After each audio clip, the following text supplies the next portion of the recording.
Good afternoon friends. आज 23 जून मंगलवार का दिन सन 2026। मैं दीप सिंह, फाउंडर मेंबर आम आदमी पार्टी जम्मू से। आज हम बात करेंगे जो आए दिन हमारे जम्मू कश्मीर में स्टेटहुड के नाम पर नेशनल कॉन्फ्रेंस की सरकार है, इलेक्टेड सरकार। नेशनल कॉन्फ्रेंस के कश्मीर के जो पॉलिटिशियन हैं या रूलिंग क्लास है, वो एक तरह से प्रेजेंट कर रही है स्टेटहुड की डिमांड को, जबकि हमारे जम्मू के जो वाजपेयी हैं उनके अंदर फ़िरका परस्ती और झूठ के सिवा उनके पास कुछ नज़र आता नहीं। वो अपनी बचगाना किस्म की दलीलें, बचगाना किस्म की बातें वो अक्सर आज काफ़ी दिनों से कर रहे हैं। तो उसमें देखें अगर हम, तो 47 में जब कंट्री की, इंडिया की डिवीज़न हुई, उस वक्त जम्मू कश्मीर के हालात को किस तरह से शेख मोहम्मद अब्दुल्ला साहब ने और पंडित जवाहरलाल नेहरू ने अपनी सियासी सूझबूझ के, उसमें पर्सनल इंटरेस्ट भी डेफिनेटली थे, होते हैं हर जगह, सेल्फिशनेस जाती नहीं, तो सेल्फ इंटरेस्ट भी थे। उसके बावजूद जो पॉसिबिलिटीज़ थी उसके अकॉर्डिंग उस वक्त उन लोगों ने, उन बड़े नेताओं ने जम्मू कश्मीर को एक स्पेशल स्टेटस दे के इंडिया के साथ उसका मर्जर किया। तो डे वन से ही जो फ़िरका परस्त जो ताकतें थी, आरएसएस हो गई, बीजेपी हो गई या जनसंघ हो गई, वक्त बदलने के साथ कई नाम इन लोगों ने रखे अपने, लेकिन बेसिक फंडा यही था, कट्टरवाद, फ़िरका परस्ती। अपने लिए ये फ़िरका परस्ती ढूंढते हैं, दूसरे को ये हाशिए पे धकेलने का काम करते हैं। या तो दूसरे के लिए भी सोचो, लेकिन दूसरे के लिए नहीं सोचना, अपने लिए सोचना है, अपनी दोस्त जमा के रखनी है, दिस वे और दैट वे। डेमोक्रेसी कोई मतलब नहीं, और अपनी बात को कैसे घुसेड़ना है ये लोग उस पर काम करते हैं। तो डे वन से पहले कांग्रेस रही, फिर भाजपा आई, दिल्ली के जो हमारे शासक हैं उनकी नीयत कभी भी जम्मू कश्मीर में एक डेमोक्रेसी को प्रमोट करने के ऊपर ईमानदारी से कभी रही नहीं। सब लोग जोड़ तोड़ की सियासत करते रहे। उधर नो डाउट पाकिस्तान भी शरारतें लगातार करता रहा, वो बहकाने का काम करता रहा, वो मजहबी तनाव पैदा करने की कोशिश करता रहा। उसके तनाव को डिफीट करना, काउंटर करना एक बात थी, लेकिन इन्होंने उसका तोड़ ये समझा कि यहाँ तोड़ फोड़ करके रखी जाए, एक अफरा तफरी वाला माहौल बना के रखा जाए ताकि पाकिस्तान कामयाब ना हो। चलो, ऐसे किया वैसे किया, इन्होंने किया। लेकिन उसके बाद जो हमारे कश्मीर के लोग, दोस्त कश्मीरी रूलर रहे, शेख साहब ने तो बड़ी मेहनत करी थी। डोगरा रूल के ख़िलाफ़ उन्होंने एक आज़ादी के लिए जद्दोजहद भी चलाई, बड़ी लंबी, उसमें बड़ी तकलीफ़ें भी देखी। उसके बाद उनके बेटे हैं डॉक्टर फारूक साहब, उनको बनी बनाई खिचड़ी मिल गई। अब उमर साहब हैं, उमर साहब को तो बिल्कुल ही उन्होंने कुछ पिछला, उनको कोई किसी किस्म की तकलीफ़ इन्होंने बिल्कुल देखी नहीं। तो इन लोगों ने, चाहे पीडीपी थी चाहे एनसी थी, इन लोगों ने कभी भी जम्मू कश्मीर को एक यूनिट समझने की बात ईमानदारी से कभी नहीं की। इस बात को कहने में कोई हर्ज नहीं है, एक सच्चाई है। उसका नतीजा ये हुआ कि ये वैली सेंट्रिक पॉलिटिक्स का नाम दे दिया गया उसको। जम्मू कश्मीर को, जम्मू के खित्ते को कई तरीके से नज़रअंदाज करना शुरू कर दिया गया। तो इस तरह से ये लोग अगर ईमानदार होते तो 370 का जो स्पेशल स्टेटस था उसके बारे में, उसके फ़ायदे उसके उसके जाने के नुकसान ये अपने लोगों को एजुकेट करते जम्मू कश्मीर में। तो उससे भाजपा जैसी फ़िरका परस्त ताकत का कभी दाव यहाँ खेलने का मौका नहीं मिलता। उल्टा पीडीपी ने उनके साथ मिलके 3 साढ़े 3 साल सरकार चलाई, लूट खसोट खूब हुई। उस फ़िरका परस्ती का जो उनका स्पिरिट थी वो उन्होंने अंदर बैठ के बड़े आसानी से इम्प्लीमेंट करी और ये यहाँ स्पेशल स्टेटस भी ख़त्म हुआ और गवर्नमेंट भी गवर्नर रूल यहाँ लग गया। 6-7 साल से गवर्नर रूल चल रहा है। तो उस दौरान क्या कितना काम हुआ, डेवलपमेंट की बड़े कसीदे पढ़े गए, ऐसे हो गया वैसे हो गया वो हो गया ये हो गया। लेकिन ईमानदारी से अगर कोई इसका हिसाब करे तो बड़ी आसानी से समझा जा सकता है कि जो ज़रूरी चीज़ें थी, जो बेसिक लेवल पे जो प्रॉब्लम्स थी लोगों की, वो वैसे की वैसे टिकी हुई हैं। बल्कि 7-8 साल गुजरने के बाद उन तकलीफ़ों का जो उसकी जो नोयत है वो ज़्यादा और ज़्यादा ख़राब हो गई है, ज़्यादा खतरनाक बन के लोगों के सामने खड़ी है। तो आज देखें ये डेली वेजेस के नाम पे वो बेचारे कितने परेशान हैं। उसका लेफ्टिनेंट गवर्नर साहब थे यहाँ, भाजपा का पूरा पंजा था यहाँ गाड़ा हुआ, उन्होंने वो कर दिया होता लेकिन नहीं किया। तो आज एनसी की पीडीपी की गलतियाँ एक तरह से हैं। ये लोग आज जो स्टेटहुड की डिमांड करते हैं तो इसके साथ इनके ऊपर 4 सवाल दागे जाते हैं कि आपने अपने टाइम पे क्या किया, आपने अपने टाइम पे ये गलत किया वो गलत किया वो गलत किया।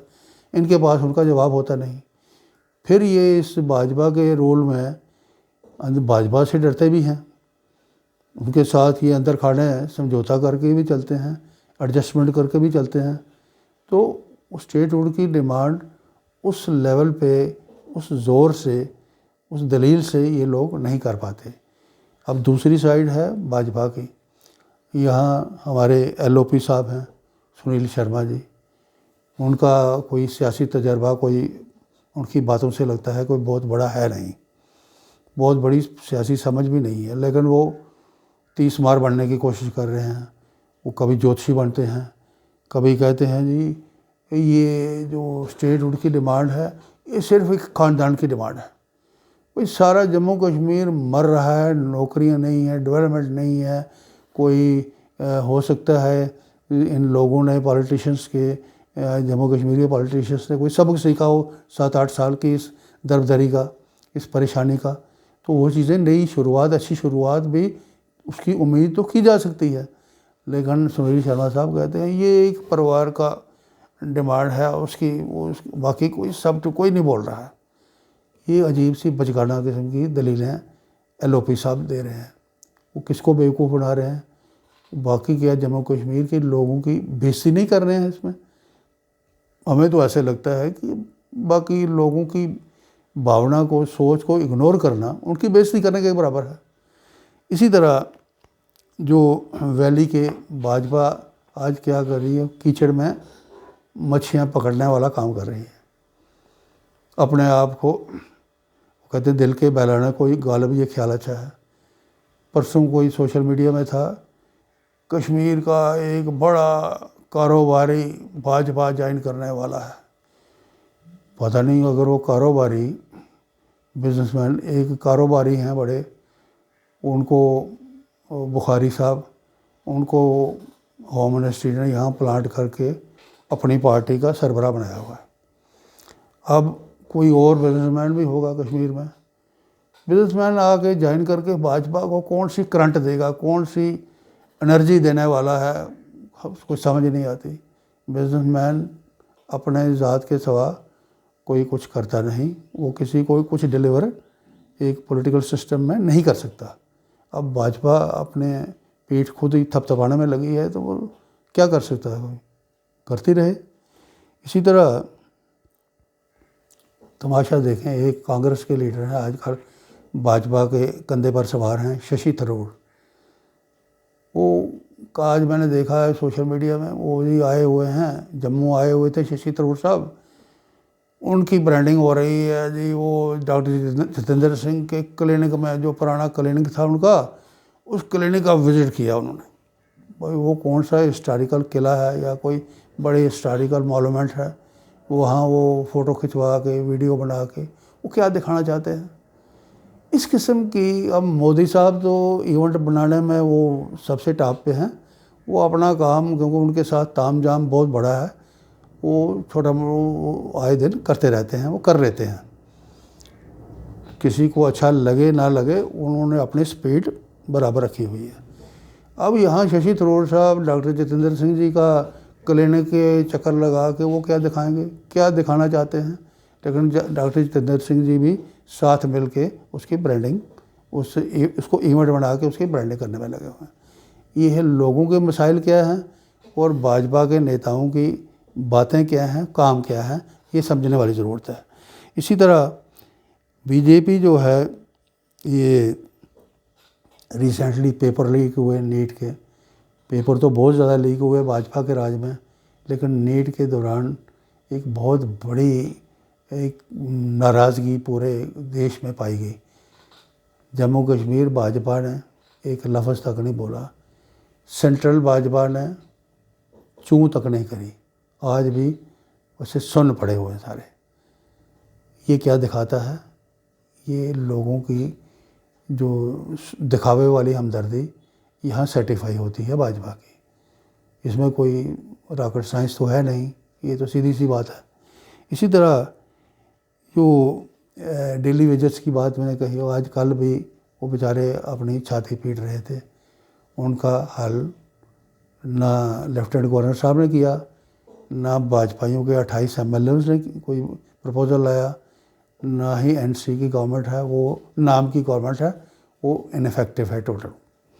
इसी तरह जो भाजपा जम्मू के डोगरों की बड़ी खैर ख्वाह के तौर पर अपने आप को पेश करती है। जम्मू की राजपूत बरादरी के हमारे दोस्त, हमारे राजपूत बड़ी अच्छी बैकग्राउंड वाले लोग हैं, पुराने महाराजा के बड़े क्लोज रहे हैं।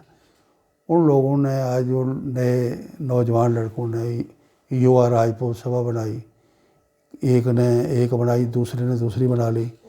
भाजपा पीछे से उनको भी कंट्रोल करने का काम कर रही है, ऐसा साफ साफ दिखता है। तो इन्होंने भाजपाइयों ने, अच्छा होता कि हमारी रणबीर कैनाल है जो महाराजा प्रताप सिंह जी की, और जम्मू को एक लाइफ लाइन दी उन्होंने। इसकी जो 40 डिवीज़न के टाइम, 47 के टाइम पे जो ग्लोरी थी, उसको रिस्टोर करके रखते। फिर ये सुचेतगढ़ से जो सियालकोट से ट्रेन आती थी जम्मू, वहाँ से बॉर्डर कट गया, तो सुचेतगढ़ से जम्मू तक वो एज ए मॉन्यूमेंट वो ट्रेन का वो उसको मेंटेन करते, उसको रिस्टोर करके रखते। तो पता चलता कि ये महाराजा के प्रति ये लोग वफादार हैं, उनकी अच्छी सोच को एक मॉन्यूमेंट के तौर पर उसको ज़िंदा रखते हैं।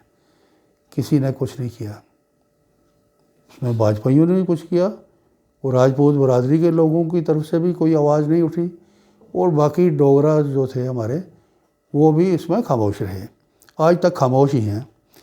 तो इसमें एक बात मैं, ये सारी बातें क्या दिखाती हैं कि जो हमारी डोगरा बेल्ट है जम्मू की, इसमें वो पॉलिटिकल टैलेंट जो होता है उसकी बहुत कमी है। ये लोग, कुछ लोग जो इलेक्टेड रिप्रेजेंटेटिव के तौर पर चुने गए, उन्होंने आगे कश्मीर के जो हमारे दोस्त थे उनकी चाटुकारिता करी, उनके पीछे चापलूसी करके वो अपना पेट भरते रहे, अपना आप संवारते रहे, अपने ख़ानदानों को ठीक करते रहे। बाकी जम्मू का जो ओवरऑल मासेस थे, उनका कभी किसी ने कोई सूध बूझ नहीं ली, जो ली जानी चाहिए थी। अब साथियों, इसमें ये बात, अपने अंदर का जो कमी है उसको मानने में क्या तकलीफ़ है, वो एक अच्छी बात है। अपनी कमी को, उस पर काम करना चाहिए, उसको दुरुस्त करना चाहिए। वो काम तो इन्होंने किया नहीं। मैं एक मज़ेदार बात आपको सुनाऊं, 15-16 साल पुरानी बात है। मेरे एक दोस्त थे यहाँ लोकल, वो हाई कोर्ट जज थे यहाँ, जम्मू कश्मीर हाई कोर्ट के जज थे। एक दिन मैं उनके पास गया मिलने, वो बड़े मूड में थे। वो मुझे कहने लगे यार आज मैं बड़ा मूड में हूँ। मैं कहा क्या बात है सर? कह रहे मैं सोचता हूँ जम्मू अलग हो जाना चाहिए। मैंने कहा सर चलो सर कर देते हैं जम्मू को अलग। आज रात को 12 बजे के बाद समझ लीजिए जम्मू अलग हो गया, अलग स्टेट बन गई। कहते वो कैसे, तू कैसे कह रहा है? मैंने कहा सर आपने कहा, मैंने मान लिया, मैंने सपोज कर लेते हैं 12 बजे के बाद जम्मू अलग हो जाएगा। मैंने कहा जम्मू अलग स्टेट बना के 8-10 मंत्री तो बनाने ही पड़ेंगे ना आपको। कहते हाँ 8-10 तो होने चाहिए। मैंने कहा सर ईमानदारी से मेहरबानी करके अपना दायां हाथ अपने दिल पे रखिए और ये सोचिए, ये बताइए कि कितने वो 8 लोग मुझे गिन के बताइए जो ईमानदार भी हों और कॉम्पिटेंट भी हों। उन्होंने लिखाइए। मैंने अपनी जेब से कागज़ निकाला, पेन निकाला, मैंने कहा सर लिखाइए। उन्होंने शबीर अहमद सलारिया साहब थे, यहाँ एडवोकेट जनरल भी रहे, बड़े नामवर वकील थे, अब वो गुजर गए पिछले दिनों। पहले शबीर अहमद सलारिया साहब बहुत अच्छे आदमी हैं। मैंने कहा सर ठीक है शबीर अहमद सलारिया। दूसरा कहने लगा जी प्रोफेसर चमन लाल जी का नाम लिया। मैंने कहा सर वो कारोबारी हैं लेकिन आपको पसंद है तो चलो ये भी लिख लेते हैं। क्योंकि सर तीसरा बताइए। आप यकीन न करेंगे मैं 20 मिनट उनके पीछे पड़ा रहा। मैंने कहा सर अगला तीसरा नाम लिखाइए, चौथा नाम लिखाइए। 20 मिनट मैं उनके पीछे पड़ा रहा, वो तीसरा चौथा नाम मुझे नहीं लिखवा सके। ये मैं अपनी बात बता रहा हूँ आपको। वो मैंने फिर बाद में कहा, मेरे कहा कहते हैं यार चल आज ये बात किसी दिन किसी और दिन करेंगे। मैंने कहा सर वो बात नहीं है, यहाँ अपने लोगों में वो टैलेंट पैदा करने का काम किसी ने किया ही नहीं। ईमानदार और मैंने कहा कॉम्पिटेंट, ना यहाँ कॉम्पिटेंट ढूंढने को मिलता है, ना यहाँ ईमानदार ढूंढने को मिलता है। अफसोस के साथ ये कहना पड़ता है, दुख होता है ये सोच के। मैंने कहा सर ये बात मान लीजिए। ये बात कह के मैं उनसे हाथ मिला के निकल आया। वो ये अंदर की एक सच्चाई है जिसको सबको महसूस करना चाहिए। कोई इसमें अपने आप को डिग्रेड करने वाली बात नहीं है। एक इंसान में कमी भी होती है, अच्छाइयाँ भी हैं।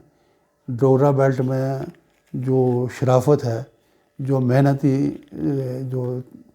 करने वाला जज्बा है, जो मेल मिलाप वाला जज्बा है, उसका कोई मुकाबला नहीं है।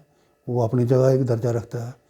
लेकिन जहाँ जिस जगह लैग कर रहा है, लोग लैग कर रहे हैं, ये कमज़ोरी है, उसकी बात करने में कोई शर्म महसूस नहीं करनी चाहिए। मैं समझता हूँ कि आज भी वक्त है आम लोगों के लिए, ना नेशनल कॉन्फ्रेंस, ना पीडीपी, ना भाजपा, ना कोई और यहाँ बात कर रहा है स्टेटहुड की। और स्टेटहुड के लिए वो कह रहे हैं सारा मामला जोड़ रहे हैं एनसी के साथ।